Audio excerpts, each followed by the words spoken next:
Hello guys, तो हमारे part की शुरुआत कुछ लोगों से होती है जो किसी लड़की के फ्यूनरल पर आए हुए थे। वो लोग बदमाश थे। उनमें से एक आदमी लोन शार्क था जो कि उस मरी हुई लड़की से पैसे लेने आया था। एक्चुअली उस लड़की ने कुछ 5 मिलियन वॉन्स लिए हुए थे, लेकिन वो लोन की रकम बढ़कर 30 मिलियन हो चुकी थी। इसी के चलते उसने सुसाइड कर लिया था। अब लोन शार्क आकर उसकी फैमिली को परेशान कर रहा था, इसीलिए विक्टिम की मॉम केस को कोर्ट में लड़ रही थी। लेकिन उन सारे कागजात पर सरकारी स्टैम्प लगे हुए थे, इसलिए जज भी ठीक से फैसला नहीं सुना पा रहा था। हम देखते हैं लोन शार्क की तरफ से वही आदमी केस लड़ रहा था जो जिंदो का बहुत बड़ा दुश्मन है, और वो बड़ी आसानी से केस को अपनी तरफ खींच लेता है। इसलिए वो बूढ़ी औरत आना के पास आती है। एक्चुअली आना जिंदो और मिस्टर बेक के साथ ही काम करती थी, और वो ही अब असली सबूत ढूंढने में उनकी मदद करेगी। दूसरी तरफ हम जिंदो को देखते हैं। उसने अपना पूरा लुक चेंज कर लिया था। वो किसी बदमाश लुटेरे चोर की तरह दिखने की कोशिश कर रहा था। वो किसी सीक्रेट केस को हैंडल कर रहा था। वो एक जगह आता है जहाँ कुछ और चोर मौजूद थे। जिंदो उनको रंगे हाथ पकड़ने वाला था। उन्हीं में से एक आदमी उन्हें किसी को मारने का काम देता है, जिसके बदले वो उन्हें कुछ पैसे देने वाला था। जिंदो वहाँ फोन बेचने के बहाने आया था। वो कहता है कि मैं मदद करूंगा, लेकिन उसे ज्यादा पैसे चाहिए। इसलिए वो आदमी जिसका नाम डायोंग था वो मान जाता है, लेकिन मिशन शुरू करने से पहले डायोंग सबके फोन ले लेता है। इसके बाद वो लोग ग्रोसरी स्टोर में आते हैं कुछ सामान खरीदने के लिए, मतलब कुछ ऐसी चीजें जो उनके बहुत काम आने वाली थी। उस स्टोर में सॉन्ग भी मौजूद थी। वो कुछ खरीदने आई हुई थी। जिंदो और वही एक चोर लड़का चोई सामान खरीद रहा था कि तभी चोई को दौरे पड़ने लगते हैं। तभी सॉन्ग वहाँ आकर उसकी मदद करने लगती है। वो एम्बुलेंस को बुलाने वाली थी, लेकिन चोई कहता है मैं ठीक हूँ, मुझे अकेला छोड़ दो। लेकिन वो अभी भी ठीक से खड़ा नहीं हो पा रहा था। तभी जिंदो आकर उसे ले जाने लगता है। सॉन्ग जिंदो को वहाँ देखकर एकदम शॉक्ड हो जाती है। आखिर वो वहाँ क्या कर रहा था? वो सॉन्ग को बोलने तक का मौका नहीं देता। इसके बाद वो सभी उस जगह पहुँच जाते हैं जहाँ उन्हें किसी को मारना था। जिंदो नहीं जानता था कि डायोंग वहाँ रिसर्च कर रही आना को ही मारना चाहता है, क्योंकि लोन शार्क ने डायोंग को पैसे दिए हैं आना को मारने के लिए। वो सभी के सभी बिल्डिंग के 4th फ्लोर पर आ जाते हैं जहाँ आना मौजूद थी। जिंदो नोटिस करता है कि डायोंग के गले में एक रिमोट है, लेकिन उसे नहीं पता चलता कि वो रिमोट किस चीज का है। इसके बाद वो लोग स्टोर से लाए सामान को वहाँ बिखेरने लगते हैं। दूसरी तरफ हम सॉन्ग और बाकी सबको देखते हैं। वो सबको बता रही थी जो उसने स्टोर में देखा था। फिल भी नहीं जानता था कि आखिर जिंदो क्या कर रहा है। वो कुछ भी नहीं बताता कुछ करने से पहले। उन्हें भी पता नहीं था कि आखिर जिंदो वहाँ क्या कर रहा था। तभी डोजिन भी कहता है कि आज वो कुछ अलग ही लुक में रेडी हुआ था। इसे ये पता चलता है कि वो किसी को पकड़ना चाहता है। तभी सॉन्ग के खरीदे हुए सामान में उन्हें एक शैम्पू की बोतल मिलती है जिसमें लिखा था SOS, मतलब उसे मदद चाहिए। लेकिन वो शैम्पू की बोतल तो सॉन्ग ने नहीं खरीदी थी, मतलब वो समझ गए थे कि जिंदो को मदद की जरूरत है। इसके बाद हम देखते हैं वो लोग वहाँ सब तैयारी करने लगते हैं। जिंदो चाहकर भी किसी को नहीं पकड़ सकता था, क्योंकि उसे उन सभी को रंगे हाथ पकड़ना था। यहाँ सॉन्ग को भी समझ नहीं आ रहा था कि जिंदो को आखिर मदद क्यों चाहिए। इसीलिए वो लोग पिल के पास वापस आते हैं और पिल से पूछने लगते हैं आखिर जिंदो क्या करना चाहता है। तो पिल उन्हें बताता है कि आज वो सुबह से अजीब बर्ताव कर रहा था। उसे एक ट्रैकर चाहिए था, लेकिन पर्सनल यूज के लिए ट्रैकर यूज नहीं कर सकते हैं। लेकिन पिल ने भी बिना बताए उस पे एक ट्रैकर लगा दिया था, और फिर वो लोग उस ट्रैकर को टैग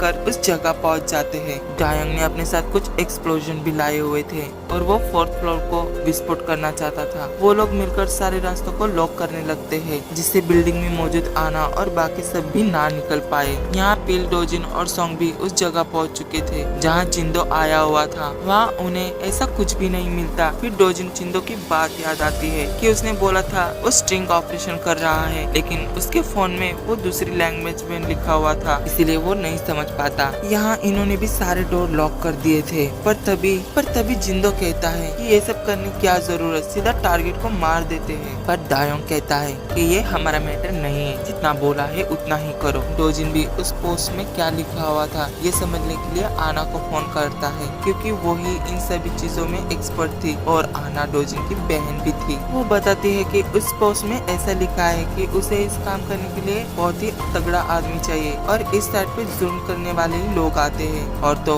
उस पोस्ट में आना जहाँ पर थी वहाँ का IP एड्रेस था। डोजिन उसे कहता है तुम जल्दी से वहाँ से निकलो, वहाँ कुछ गड़बड़ लग रही है। तभी आना वहाँ से निकलने की कोशिश करती है, लेकिन वो सारे दरवाजे बंद कर दिए थे। जिंदो को अब बहुत बड़ी गड़बड़ी लग रही थी। वो उनसे बचकर बाथरूम में चला जाता है और उसे एक्सप्लोजन से कुछ पीसेस ले लिए थे। वो देखना चाहता था कि इससे क्या होता है। वो उन पीसेस को पानी में डाल देता है, जिससे वहाँ एक छोटा धमाका होता है। इसके बाद जिंदो उनकी मिशन को डिले करने की कोशिश करता है। वो कहता है तुम यहाँ ज्यादा लोगों को मारने की बात कर रहे हो, इसलिए मुझे बाकी लोगों की भी पेमेंट ज्यादा चाहिए। यहाँ एक ट्रूथ रिवील होता है। डायंग उसे पहले ही जान चुका था। वो बताता है कि तुम्हारे घाव बाकी सब कुछ नकली है और तो तुम कोई क्रिमिनल भी नहीं हो। वो लोग मिलकर जिंदो को बेहोश कर देते हैं।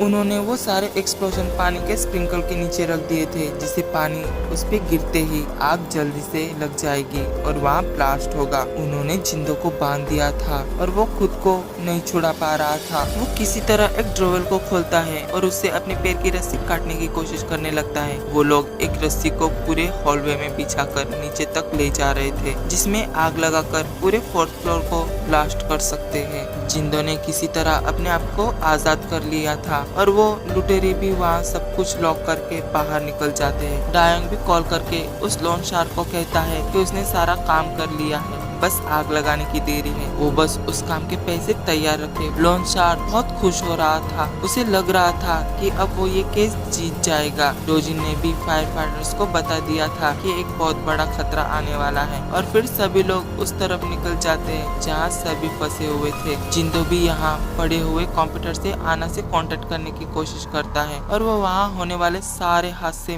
के बारे में आना को बता देता है कि किस तरह उन्होंने वहाँ हॉलवे में सोडियम मटेरियल को बिछाया है और पानी के छूते ही विस्फोट हो सकता है। वो सब कुछ आना को बता देता है कि किस तरह रस्सी में आग लगाई जाएगी और स्प्रिंकल ऑन होते ही पानी से आग लग जाएगी। आना ने सारी चीजों को कैलकुलेट कर लिया था कि किस तरह आग लगेगी और कितना टाइम लगेगा, लेकिन अगर उसने आग के पहुंचने से पहले एयर को ऑन कर दिया तो रस्सी की आग बुझ जाएगी, जिससे आग नहीं फैलेगी। यहाँ फायर फाइटर्स भी पहुंच चुके थे, लेकिन डायंग ने भी अपना काम कर लिया था। वो रस्सी में आग लगा देता है और आग धीरे धीरे करके आगे बढ़ रही थी। आना काफी माहिर थी। वो अपने कंप्यूटर जैसे दिमाग को यूज करके वहाँ के एयरलॉक सिस्टम को ऑन कर देती है, से आग वहीं बुझ जाती है। वो सभी चैन की सांसें लेने लगते हैं, लेकिन अभी तक सब कुछ खत्म नहीं हुआ था। एक्सप्लोजन अभी भी वही थे। फिर फायर फाइटर्स अंदर जाकर सबको बचाने लगते हैं। जिंदो भी एक खिड़की से कूदकर बाहर आ जाता है। डोजिन ने जो 3rd फ्लोर पर फंसे हुए लोग थे उन्हें भी बचा लिया था। अब बस आना और बाकी लोगों को बचाना था। वहाँ का लोग काफी मजबूती से लगाया गया था, इसलिए वो लोग जल्दी नहीं खोल पा रहे थे। यहाँ जिंदो सॉन्ग से कहता है कि उसने उस किलर के गले में एक रिमोट जैसी चीज को देखा था, जिसका नाम मास्टे का था और वो स्प्रिंकल्स ऑन करने के लिए बनाया जाता है। जिंदो समझ गया था कि अभी भी सब कुछ ठीक नहीं हुआ है। वो तुरंत वहाँ से निकल जाता है और अगर रिमोट से स्प्रिंकल ऑन हुए तो बाकी लोगों के साथ फायर फाइटर्स भी मारे जाएंगे, इसलिए फायर फाइटर की हेड रिस्क नहीं लेना चाहती थी। वो डोजी से कहती कि सारे फायर फाइटर्स बाहर आ जाए। हेड इसलिए डर चुकी थी क्योंकि उसने अपने काफी साथियों को खोया है, इसलिए वो नहीं चाहती थी कि उसके और क्रू मेंबर के साथ ऐसा कुछ हो। डोजिन उन बाकी सबको नीचे भेज देता है, लेकिन वो अभी भी लॉक तोड़ने की कोशिश कर रहा था क्योंकि आना भी तो उसकी बहन थी और वो उसे ऐसे नहीं छोड़ सकता। जिंदो पहले वहाँ से निकल चुका था। उसने सोच लिया था कि पानी को स्प्रिंकल से कैसे रोक सकते हैं। वो जल्दी से जाकर एक फ्रीजर गैस को ले लेता है और अंडरग्राउंड में बने वाटर मैटर को बंद करने चला जाता है। आना भी जिस काम के लिए उस लैब में आई थी वो उस काम को फटाफट करने लगती है, लेकिन ब्लास्ट कभी भी हो सकता है और उसे वो जल्दी करना पड़ेगा। जिंदो भी नीचे पहुंच गया था और वो जल्दी से जल्दी पाइप को फ्रीज करने लगता है, लेकिन तब तक डायंग ने रिमोट के बटन को दबा दिया था, जिससे स्प्रिंकल ऑन हो जाते हैं और एक एक करके धमाके होने लगते हैं। आना भी आग की लपेट में आ गई थी। पर यहाँ पाइप फ्रीज होने से स्प्रिंकल जल्दी से बंद हो जाते हैं और आग बड़ी नहीं हो पाती और धमाके रुक जाते हैं और फिर से रेस्क्यू शुरू हो जाता है। आना और बाकी सबको बचा लिया जाता है। आखिरकार जिंदो ने फिर से खुद को साबित कर दिया था, लेकिन ये एंडिंग नहीं थी। यहाँ एना को होश आता है और वो कहती है मुझे जल्दी से रिपोर्ट लेकर कोर्ट में जाना होगा कि जिस के लिए ये सब हुआ है वो ऐसे ही नहीं जाने देगी। और फिर वो लोग कोर्ट की तरफ जाने लगते हैं, लेकिन डायन फिर से आकर उनके एम्बुलेंस को टक्कर मार देता है, जिससे वो पूरी पलट जाती है। डायन उनके एम्बुलेंस में आग लगाने वाला था फिर से, लेकिन किसी तरह जिंदो बाहर आकर